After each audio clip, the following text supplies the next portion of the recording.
فأنا ناصح لإخواني بالصدع بالحق تبيض وجوههم. السكوت في مسألة الحزبية يضرها، فاصدع بما تؤمر وأعرض عن المشركين. سلامي على دماج ورجالها والشيخ يحيى ودار العلم يا سعد بانيها. Kita masih di pertengahan muka surat 120 dari Syarah Aqidah Qairawaniyah.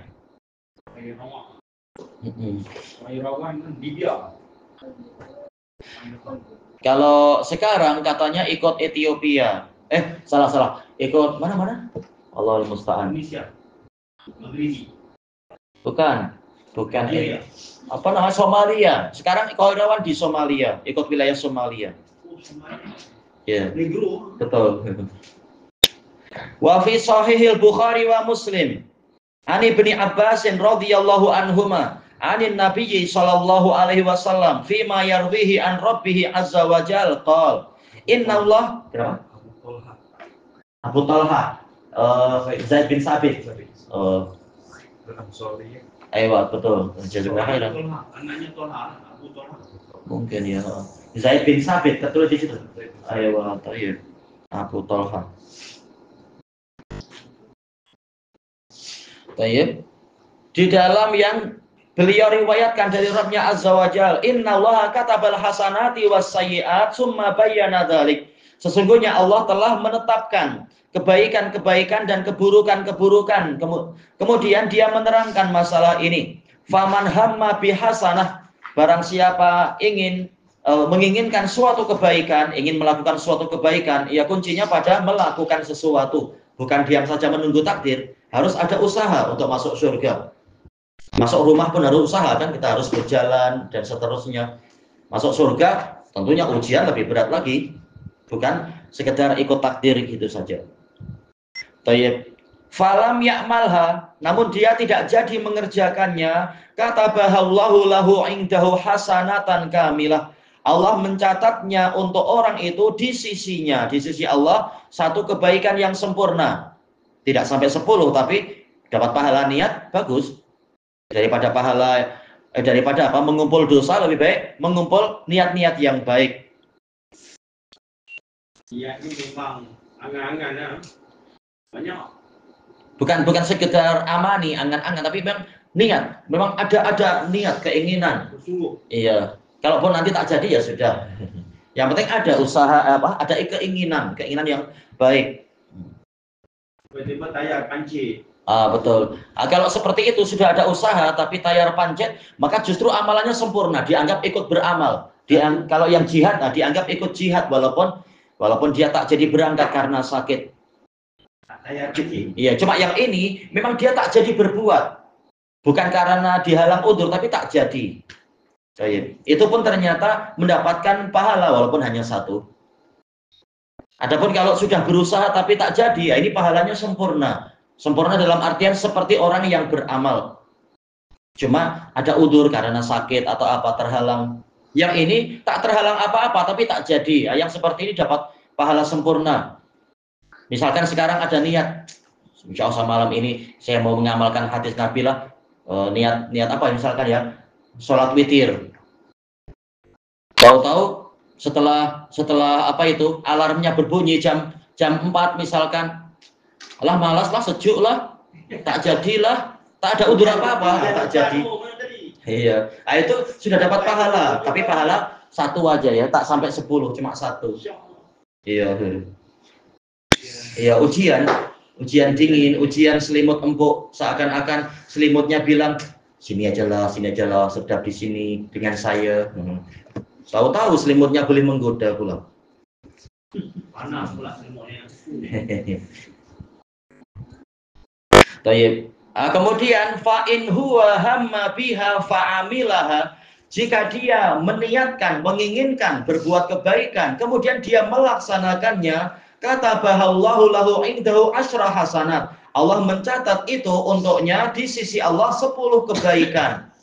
Ila sab'i mi'ati dhif, hingga 700 kali lipat. Ila at'afin katsirah, hingga lipatan-lipatan yang banyak. Apalagi kalau sempat membangunkan orang lain, dapat pahala amar ma'ruf.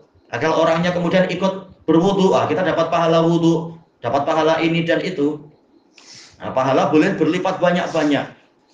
Baik. Nah, dulu di Damas memang ada yang memang niatkan itu. Dia bukan petugas dan dia tidak digaji, tapi memang setiap kali sudah ada adzan pertama langsung dia ketuk-ketuk pintu. Pintunya bukan pintu kayu kan di sana. Pintu besi. Dong dong dong dong dong. Orang ratusan di dalam sakan. Jadi kalau orang-orang bangkit sholat, dia dapat pahala banyak dia. Yang memang tak pengen sholat memang harus tutup telinga karena bising. Ini dia pengen dapat pahala banyak. Nah, kalau sudah adzan kedua, gantian huros yang ketuk-ketuk. Semua segera keluar. Kalau sudah mau iqamat, dikunci pintunya. Dikunci dari luar, ada tak mampu keluar dia. Nanti setelah mungkin 1 jam atau 2 jam dibuka, ketahuan ya di dalam siapa yang tadi ponteng tak sholat, ketahuan malu.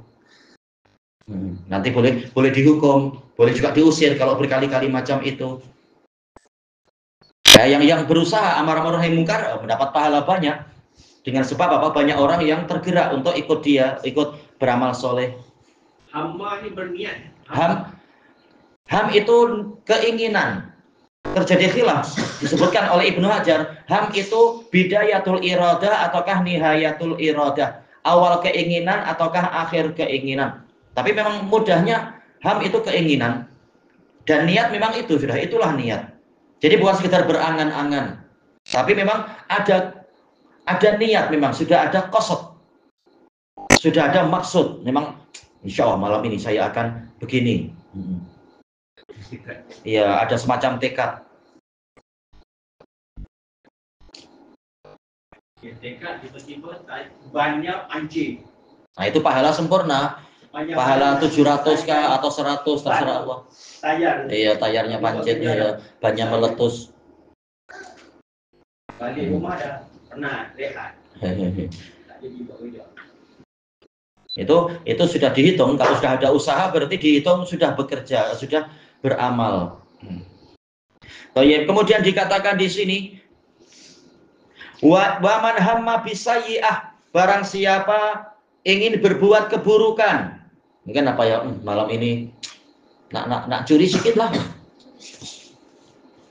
Falam ya'malha, namun dia tak jadi mengerjakannya. Padahal sudah waktunya untuk berangkat mencuri, mungkin di masjid mana kan mungkin ada tabung duit di situ, tabung sedekah, tabung infak. Tapi tahu-tahu, alah males lah keluar sejuk, tak jadilah. Ini paling tak apa? Dirubah keburukan tadi, katabahallahu indahu hasanatan kamilah. Kalau dia tak jadi mengerjakannya, maka Allah mencatat untuknya di sisinya satu kebaikan yang sempurna. Berarti sama ya, niat baik tak dikerjakan, niat buruk tak dikerjakan, dapat satu kebaikan. Berarti pakai niat apa ya? Lebih baik niat yang baik aja lah, jangan niat yang buruk. Walaupun tidak dikerjakan. Lebih baik apa? Hati kita dipenuhi dengan amalan-amalan yang baik, amalan hati yang baik. Jangan dilatih untuk punya niat yang buruk-buruk. Fa'in huwa hamma biha fa'amilaha. Namun jika dia menginginkan berbuat keburukan, kemudian dia mengerjakannya, katabahallahu lahu sayyi'atan wahidah. Allah akan mencatat untuknya satu keburukan. Tanpa kalimat indahu, kata para pensyarah, karena keburukan itu tak layak didekatkan pada Allah. Yang sampai pada Allah yang baik-baik. Yang lain-lain semuanya indahu. Untuk yang keburukan tidak ditambah dengan kalimat indahu. Ini dosa kan? Iya, dihitung sebagai satu dosa, betul. Jadi maknanya ini sebagai motivasi semangat lah. Betul, iya. Wa min fadlillahi wa ihsanih, kata Syekhuna Abdul Muhsin Al-Abbad hafizahullah, dan termasuk dari kurnia Allah dan kebaikannya, annal abda idza kana ya'malu a'malan shalihah, si hamba tadi jika dia mengerjakan amal-amal saleh, wa syaghalahu anha marad, ternyata ada penyakit yang menyibukkan dia dari amal tadi. Sudah mau berangkat tahu-tahu jatuh sakit misalkan. Mau berjihad ternyata kepala pening sampai tak mampu bangkit. Sudah, namanya apa? Udzur. Au safar, atau tahu-tahu ada harus safar, ada panggilan dari embassy misalkan. Nah, ini deadline sudah dekat. Pergi mengaji, tiba-tiba ada tetamu datang. Nah, itu. Tak pergi ngaji. Nah, kalau tamunya boleh diajak ngaji, baik. Kalau tak, ya sudah, memuliakan tamu dulu. Kataballahu lahu fi hali safarihi wa maradih. Allah mencatat untuknya dalam situasi safar dia dan sakitnya itu mithlama katabalahu fi hali sihhatih, seperti apa yang Allah tetapkan untuknya, Allah tulis untuknya di dalam situasi sehat wa iqamatih dan tinggal di kampung. Jadi ini menunjukkan pentingnya memiliki kebiasaan yang baik. Kalau hadis yang sebelumnya itu bicara masalah niat dan amalan. Hadis yang berikutnya ini nanti membicarakan masalah sudah punya kebiasaan. Yang tidak biasa tak masuk dalam hadis ini. Tapi sudah kebiasaan dia berbuat baik. Dalilnya apa? Liqaulihi idza maridal abdu aw safar.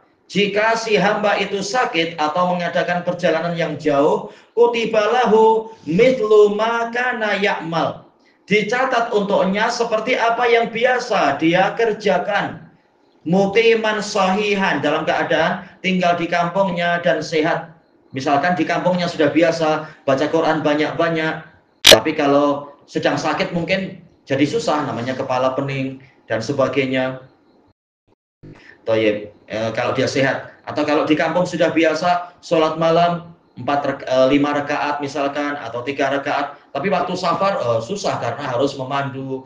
Nanti ketika rehat di mana sudah keletihan tidur. Maka berdasarkan hadis ini dicatat untuknya seakan-akan dia masih seperti yang biasa dia lakukan, qiyamul lail, baca Quran dan sebagainya ketika di rumah, ketika dia sehat. Rawahul Bukhari an Abi Musa radhiyallahu an. Cuma hadis ini muntaqad, yaitu terkena kritikan karena sebenarnya hadis ini walaupun dohir sananya sahih, tetapi dia adalah mursal. Karena riwayat-riwayat yang lain menunjukkan ada rawi yang keliru. Yang betul ini adalah mursal hadisnya itu. Yaitu melompat, yaitu si tabi'i meriwayatkan dari Nabi. Anak lupa kalau tak salah adalah Buraid bin Abdillah yang melompat. Mana tidak ada sahabat di situ. Iya. Buraid bin Abdillah bin Abi Burda an Abihi an Abi Musa. Yang betul lafaz Abi Musa tidak ada. Hanya saja walaupun hadis ini terkena kritikan seperti dalam kalau tak salah dalam apa itu Fathul Bari Ibnu Rajab, dan juga di dalam Al-Ilal punya Ibnu Abi Hatim, tetapi dia dikuatkan dengan beberapa riwayat yang lain. Ada dalil-dalil yang lain tentang masalah sakit. Kalau dia sakit dicatat amalan dia yang biasa dia lakukan ketika dia sehat. Semua riwayat menguatkan masalah marido tanpa lafaz safar. Jadi untuk yang sakit ini yang kuat. Untuk yang safar, untuk lafaz safar tidak ditemukan penguatan. Tapi paling tidak sudah ada isyarat orang yang biasa berbuat baik, kalau dia terhalangi ada udzur syar'i, maka dia dihitung termasuk yang biasa melakukan amalan itu. Masih dihitung, ditulis. Ini jadi hadis dhaif atau hadis hasan? Dia hasan li ghairih. Jadi hasan li ghairih, iya bisa diamalkan. Karena kita amal apa? Lanjutkan amal kebaikan-kebaikan itu. Cuma untuk lafaz safar memang tidak ditemukan penguatnya. Yang kedua ya. Rawi dia lemah tapi matan itu betul. Ada rawi yang semuanya rawinya sikoh, tetapi kalah sikoh dengan rawi yang lain yang di luar Bukhari yang meriwayatkan hadis ini. Ini Bukhari. Ya Bukhari tetap manusia biasa, tetap ada kekeliruan satu atau dua. Walaupun Bukhari menerima sebagai sahih. Betul. Tapi tidaklah kemudian terbuang jadi dhaif jiddan, tidak sampai dhaif jiddan. Atas sebab apa Bukhari mengambil hadis ini walaupun mursal? Barangkali beliau mendapatkan itu, dohirnya itu yang sahih. Karena ketika diteliti oleh imam yang lain, jelas imam bukan hanya satu. Imam yang lain meneliti ternyata yang betul mursal hadis ini. Kita tahu ribuan hadis Bukhari, kurang lebih 5.000 itu kalau tanpa diulang-ulang. Yang salah tak sampai 20 kalau tidak salah. Jadi wajar masih ada yang tidak sempurna, bukan Quran. Ini termasuk yang keliru. Mungkin ijtihadi dia lah. Betul. Mungkin dia tak sempat nak ada syahid lain menjadikan dia sebagai hadis. Boleh jadi. Sahih. Iya. Di zaman dia, masa zaman kita pun tak tahu apa berlaku kan. Betul. Itu pun beliau harus terusir ke sana kemari, tidak boleh Sibuk ngurusi ilmu dengan tenang, dengan tentram. Jadi mungkin hilang fokus apa tertukar. Tapi pada pandangan dia tu hadis sahih. Iya, karena dohir sanadnya sahih memang. Baik, sebagaimana dalam Muslim ada sanad yang nampak sahih, hadis Abi Musa terkait dengan apa itu? Waktu yang mustajabah adalah tatkala imam duduk di atas mimbar. Tetapi dikritik oleh Daruqutni, riwayat ini keliru. Karena yang betul adalah mursal. Baik, ini wajar. Ada salah satu atau dua yang seperti itu. Baik, kita habiskan muka surat yang bawah yang ini. Al-farqu bainal kabirati was-shaghirah. Perbedaan antara dosa besar dan dosa kecil. Anal kabirah hiya ma ju'ila lahu haddun fid dunya. Yang namanya dosa besar adalah suatu dosa yang ditetapkan untuknya had, yaitu ada hukum fisikal di dunia. Au tawa'udun, atau ditetapkan adanya ancaman alaihi, yaitu ada suatu ancaman bila'nat, yaitu terancam kutukan, au ghadab, kemurkaan Allah, au nar atau neraka, au hubuti amal atau gugurnya amalan, wa nahwi dzalik, dan yang seperti itu. Dan ini asal kalamnya adalah kalam siapa? Kalam Al-Qurtubi. Cuma mungkin beliau menyebutkan kesimpulan saja. Ini kalam Qurtubi di dalam kitab beliau Al-Mufhim.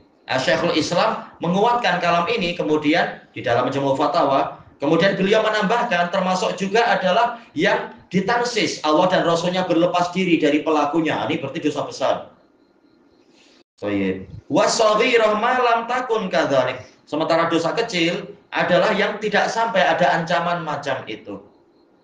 Dan kalam Qurtubi telah dinilai bagus oleh Al-Hafidz di dalam Fathul Bari. Jadi ini asalnya adalah kalam dari para a'immah tadi. Iya, perbedaan. Apa? Karena tadi membicarakan masalah apa itu? Dohirnya, masalah al-hasanat was sayyi'at. Kemudian dijelaskan sayyi'at terbagi dua, ada dosa besar, ada dosa kecil. Jadi ini definisi ini siapa yang dekat? Penulis kitab ni lah. Iya, siapa? Syekh Abdul Muhsin Abbad, Al-Abbad.